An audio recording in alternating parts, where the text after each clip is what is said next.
ನನ್ನ ಮಗ ಮಾಡಿದ ಕೆಲಸದಿಂದ ಒಬ್ಬಿಟ್ಟೆಲ್ಲ ಹಾಳಾಗೋಯ್ತು.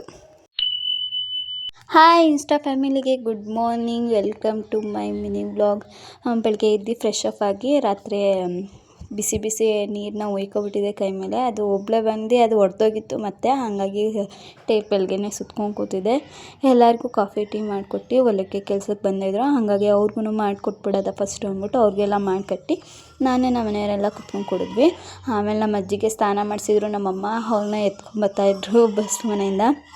ಅವ್ರಿಗಂತೂ ಎತ್ಕೊಂಬರೋದು ತುಂಬಾ ಕಷ್ಟ, ಕೈಕಾಲು ಎರಡೂ ಸ್ವಾಧೀನ ಇಲ್ಲ ಅಷ್ಟು. ಹಾಗಾಗಿ ತಿನ್ನಿಸೋದು ಕುಡಿಸೋದು ಎಲ್ಲ ಮನ್ಗಿದ ಕಡೆನೇ. ಹಾಗಾಗಿ ತುಂಬಾ ಕೂಗ್ಕೋತಾಯಿದ್ರು ಅವರು. ಎಲ್ಲ ಅಕ್ಕಪಕ್ಕದವ್ರು ಕೇಳ್ತಾರೆ ಹೊಡಿತೀರಾ ಅಂತ. ಆದರೆ ಹಿಂಗೆ ಹೊಡಿಯೋಕ್ಕಾಗುತ್ತೆ ಅಷ್ಟೊಂದು ವೀಕ್ ಆಗಿರೋರಿಗೆ. ಆಮೇಲೆ ನನ್ನ ಮಗಂಗೆ ಸ್ನಾನ ಮಾಡಿಸಿ ರೆಡಿ ಮಾಡಿಬಿಟ್ರೆ ಅವನು ಆ ಬಟ್ಟೆ ಬೇಡ ಅಂದ್ಬಿಟ್ಟು ಎಲ್ಲ ಬಟ್ಟೆನೇ ತೊಕ್ಕೊಂಡು ಕೂತ್ಕೊಂಡಿದ್ದ. ಆಮೇಲೆ ನಾನು ನಮ್ಮ ಅತ್ತೆ ತಿಂಡಿ ಮಾಡಿಕೊಂಡು ಹಸಿಟ್ಟು ಕಲಿಸ್ಕೊಂಡು ಆಮೇಲೆ ಬೇಳೆ ಬೇಯೋಕ್ಕೆಲ್ಲ ಹಾಕಿದ್ವಿ. ನಾವು 2 kg ಅಷ್ಟು ಬೇಳೆ, 3 3/4 kg ಅಷ್ಟು ಹಸಿಟ್ಟನ್ನ ಕಲಿಸಿದ್ವಿ ಒಬ್ಬಿಟ್ಟಿಗೆ.